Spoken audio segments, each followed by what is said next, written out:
A continuidade da vida não depende de processos. Mais um passo em nosso desenvolvimento espiritual é dado quando chegamos a um ponto em que não estamos exigindo que a vida se cumpra deste lado da sepultura, porque agora não desejamos este ou aquele lado, mas apenas a realização. Se o Espírito de Deus habita em nós, então temos a capacidade de liberar nossos desejos, até mesmo o desejo pela vida humana, ao percebermos: que diferença pode fazer se eu estou olhando para a vida deste lado ou daquele? No que diz respeito a Deus, importa de que lado da fronteira a vida está sendo vivida? A vida é eterna, não pode ser diferente. Está acontecendo continuamente e se cumprindo sem fim. Pessoal, para a gente poder se aprofundar e ter uma visão mais real desses assuntos que o Joel Goldsmith está trazendo nesse trecho, mais uma vez, o mestre Gualberto está aqui conosco. Gratidão, mestre, pela presença.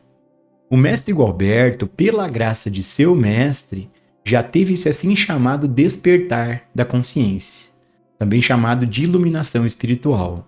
E hoje ele compartilha a sua visão de quem vive nesse estado de presença. Bom, mestre, neste trecho, o Joel Goldsmith comenta sobre a vida. O mestre pode compartilhar conosco a sua visão sobre o que é a vida espiritual? Ô Gilson, somos nós que temos feito essas diferenças, essas diferenciações. Isso é parte desse princípio do modelo do pensamento. Ele é um elemento em nós que está sempre dividindo as coisas, separando. Então nós separamos vida espiritual da vida natural. Ou vida natural da vida comum, ou vida comum da vida divina. Assim, nós estamos sempre dando nomes diferentes e com essas nomeações, produzindo essas divisões, essas separações. Mas estamos, na realidade, tratando de uma única coisa, que é a vida. Repare que quando nós falamos de liberdade, nós usamos liberdade em diversos sentidos, para diversas funções ou especificações, mas a base da liberdade é a mesma, assim como a base da vida é a mesma. A base da liberdade, por exemplo, é o espaço que se abre para a ação. Quando há ação livre, nós temos liberdade. Assim, na política, na economia, ou em qualquer forma de liberdade, sem espaço, não há liberdade. Para essa questão da vida, a vida é aquela que está presente aqui acontecendo, quando há liberdade. O ponto é que o pensamento em nós está criando uma condição psicológica de prisão, de confinamento, de estreitamento. Essa é a limitação imposta por nossa psicológica condição, que é a condição desta identidade, que é a identidade egóica. Assim, qual será a verdade da vida? A verdade da vida é que a vida é liberdade. A vida é esse espaço quando o ego não está. Quando essa condição psicológica não está mais presente. Assim, nós precisamos, aqui nesse instante, tomar ciência desta liberdade psicológica. Nós temos aqui uma relação íntima, estreita, entre esta liberdade psicológica, que é esse espaço livre do eu, livre do ego, com a vida. Quando temos isso presente, nós temos esta vida divina, essa vida espiritual, esta vida real. Os nomes não importam. O que importa é a ciência da verdade sobre isso. Você nasceu para a vida em liberdade. Você nasceu para esta liberdade na vida. Essa vida é a vida de Deus, é a vida deste ser. Assim você pergunta qual é a minha visão sobre isso. Ela não pode ser a visão particular de alguém. A realidade da vida, assim como a realidade da liberdade, deve ser como a realidade da visão. Se houver alguém vendo, haverá limitação? Haverá limitação porque esse alguém estará vendo a partir de uma perspectiva particular. Todo problema conosco surge exatamente aqui, nesse ponto. Quando estamos olhando a partir de um ponto de vista. A partir desse ponto de vista, toda a nossa visão estará dentro de uma perspectiva particular. Toda a nossa visão estará dentro de um alcance de limitação, a partir de um centro. Esse centro é esse que observa. A sua observação da vida a partir desse observador, desse que vê, desse que olha, desse que sente, desse que percebe. A qualidade desta percepção, desse olhar ou dessa visão será a partir de um centro que estará sempre limitando esta percepção, esta visão. Assim nós temos na vida, a verdade da vida infinita, ilimitada, indescritível, sem nome. Além desta pessoa, deste mim, deste eu, desse observador, ou temos a vida limitada por esse centro, por esse ego. Aqui juntos estamos exatamente trabalhando isso. O que é assumir a liberdade da vida? Nesse contexto de uma visão nova, de uma visão sem o centro, de uma visão sem o ego, de uma visão sem o eu.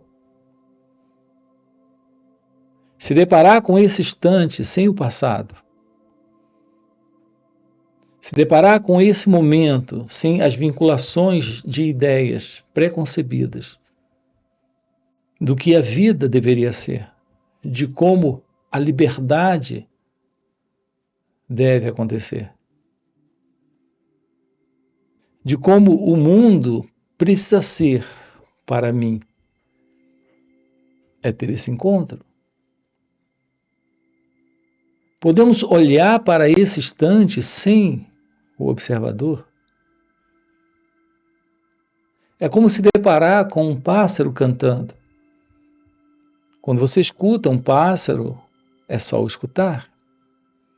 Ele não tem uma letra naquela música. Ele produz um som Quando há esse escutar, você não se separa do som enquanto ele acontece. Você não se separa porque você não está entendendo, procurando entender, desejando entender, interpretando o que está sendo cantado, fazendo uma leitura daquilo. É só o escutar.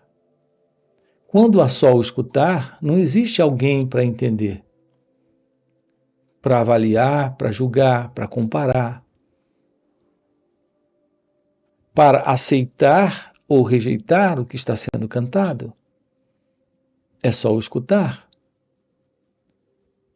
O nosso real encontro com a vida não é o encontro de alguém com a vida. É a revelação da vida nesse encontro. Como a revelação do canto daquele pássaro nesse escutar. É o que está sendo revelado ali que importa, e não alguém aqui para avaliar isso, para não gostar e para gostar disso. Reparem que a vida, ela é exatamente como ela é. Ela não é como ela é para lhe agradar ou desagradar. Apenas quando surge o sentido do eu, surge alguém que não está escutando a vida. Surge alguém que está tentando ouvir o que a vida tem para expressar. Nesta separação entre esse alguém e a vida, nós temos o conflito. Nesta divisão entre esse alguém esperando da vida alguma coisa, aguardando da vida algo dela, e a vida como ela acontece, nesta separação nós temos o problema, nós temos o conflito. Aquilo que nós juntos estamos aqui explorando, investigando, sinalizando para você, é o fim deste eu.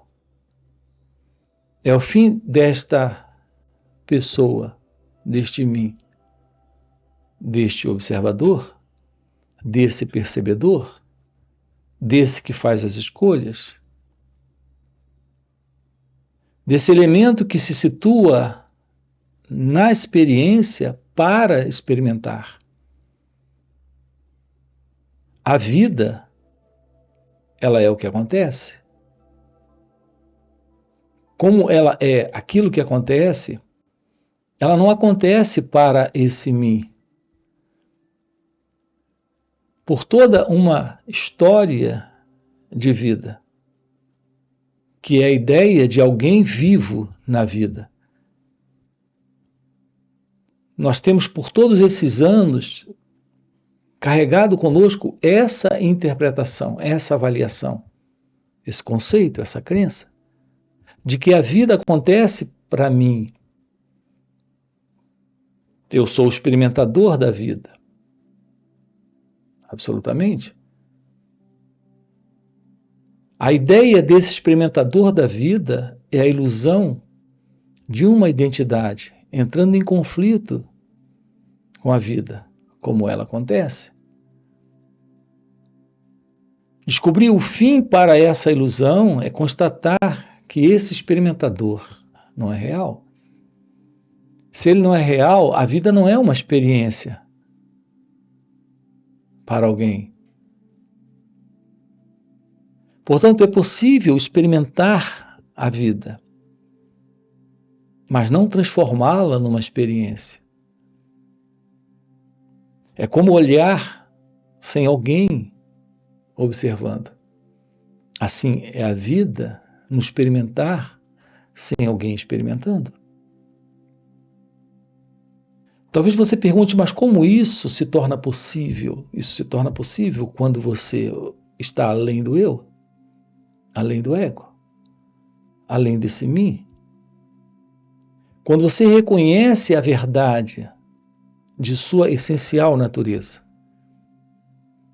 quando há esse reconhecimento, esse você, como você se vê, não existe mais.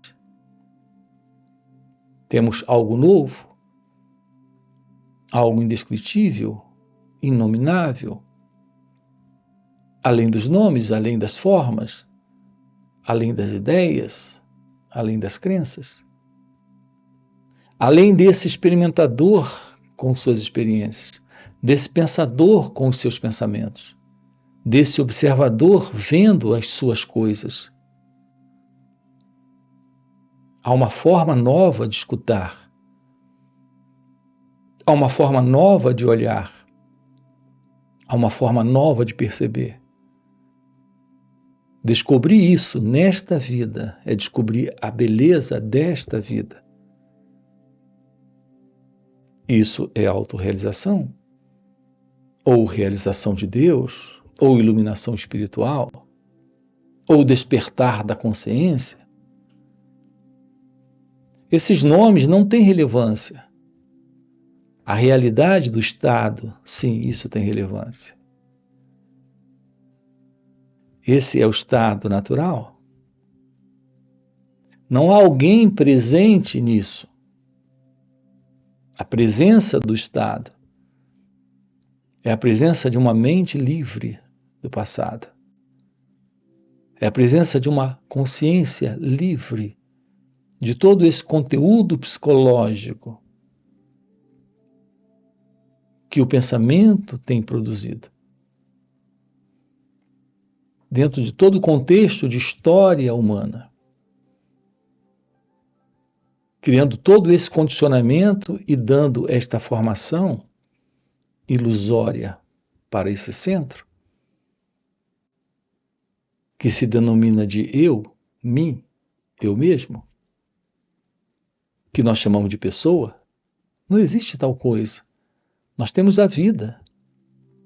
Nós temos a realidade divina, a realidade de Deus, a realidade deste ser. Ok?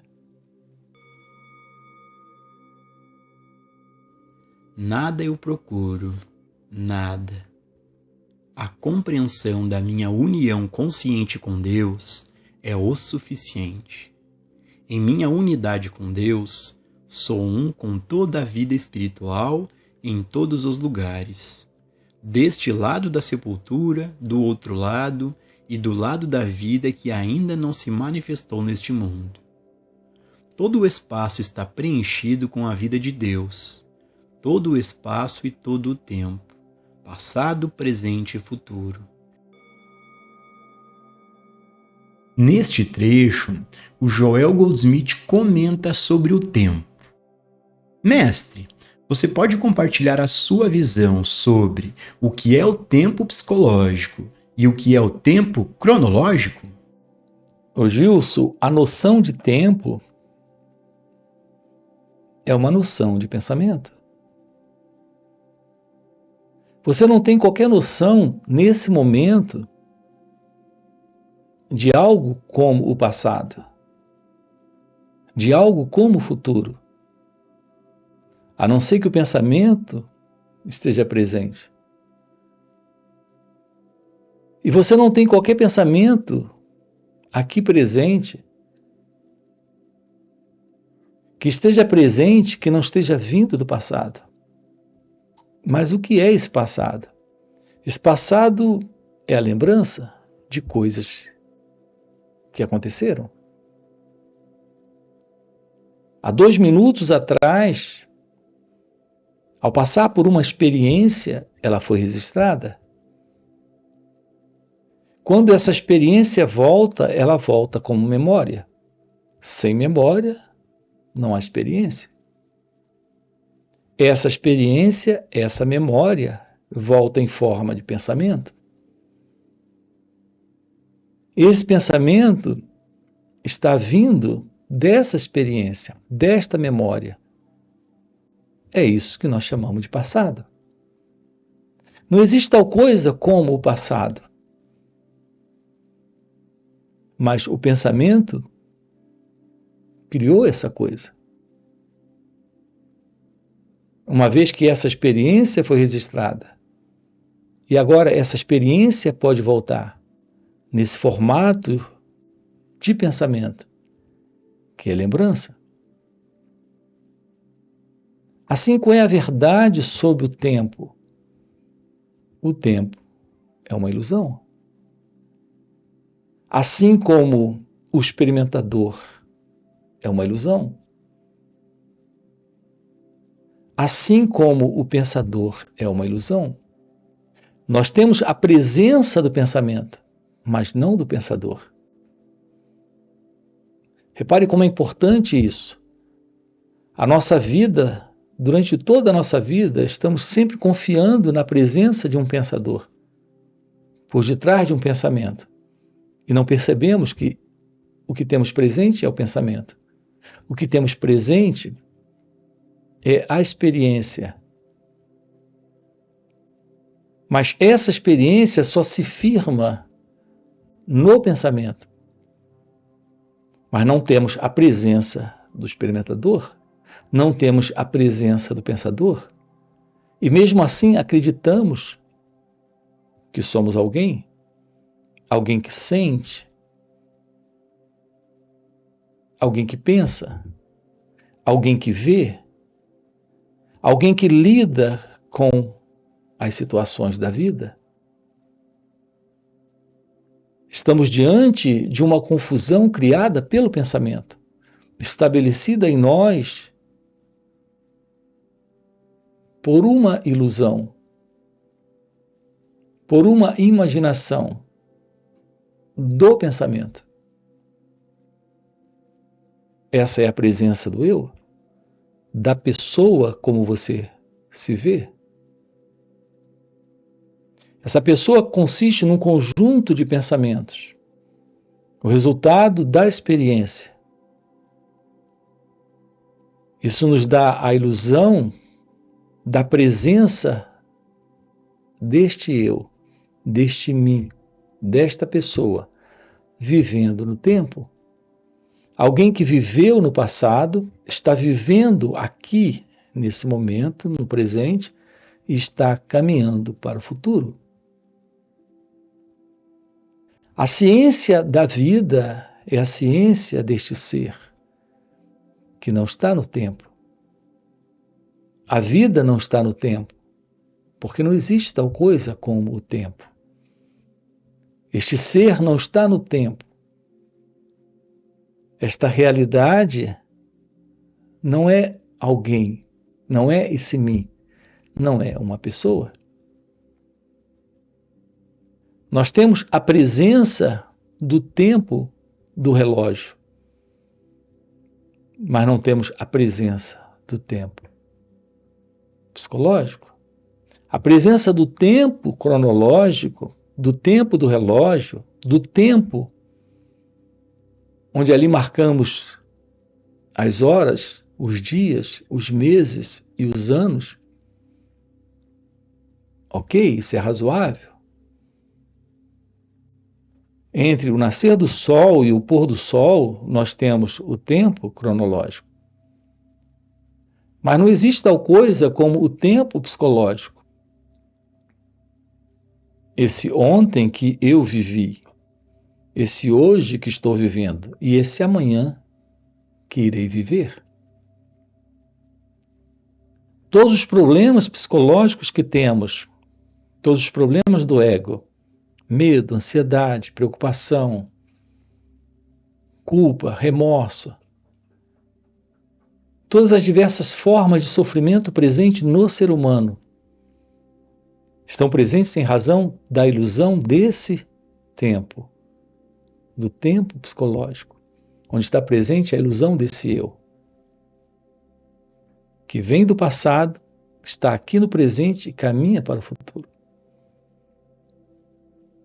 Eliminar isso é assumir a verdade da vida divina, da vida de Deus, da vida aqui e agora, sem o sentido do eu, sem o sentido do ego.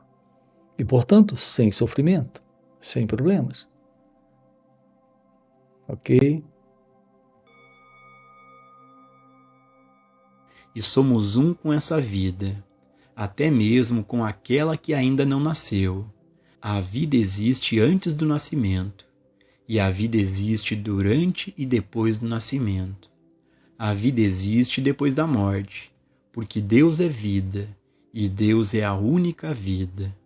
Não há poder que possa impedir a vida de Deus de se expressar. A vida de Deus vive para se expressar. Podemos restringi-lo, entretanto, pela crença de que depende de órgãos ou funções físicas. Mas a vida de Deus é espírito, e não precisa de ajuda material para sustentá-la. Portanto, a vida de Deus pode se expressar onde quer que queira, e assim o fará. Mas cabe a nós remover as barreiras que afirmam que é dependente de um processo, dependente de um órgão ou de uma função. A vida depende da graça de Deus, e somente da graça de Deus. Quando a graça de Deus deseja que a vida de Deus apareça, ela aparece. E para você que está acompanhando o vídeo até o final e deseja realmente viver essas verdades, fica o convite para participar dos encontros que o Mestre Gualberto proporciona. São encontros de final de semana, existem no formato online, presencial e também retiros de vários dias. Nesses encontros, o Mestre Gualberto responde diretamente às nossas perguntas e muito mais do que isso. Pelo Mestre já viver nesse estado desperto de consciência, ele compartilha um campo de energia, um campo de presença que tem um poder e uma graça. E ao estarmos na sua presença, a gente acaba entrando de carona nesse campo de energia. E naturalmente, aquietamos nossas mentes, podemos ter uma visão além de todo o condicionamento do nosso intelecto. Então fica o convite. No primeiro comentário fixado tem o link do WhatsApp para poder participar desses encontros. Além disso, já dá o like no vídeo, se inscreve no canal e nos vemos no próximo vídeo.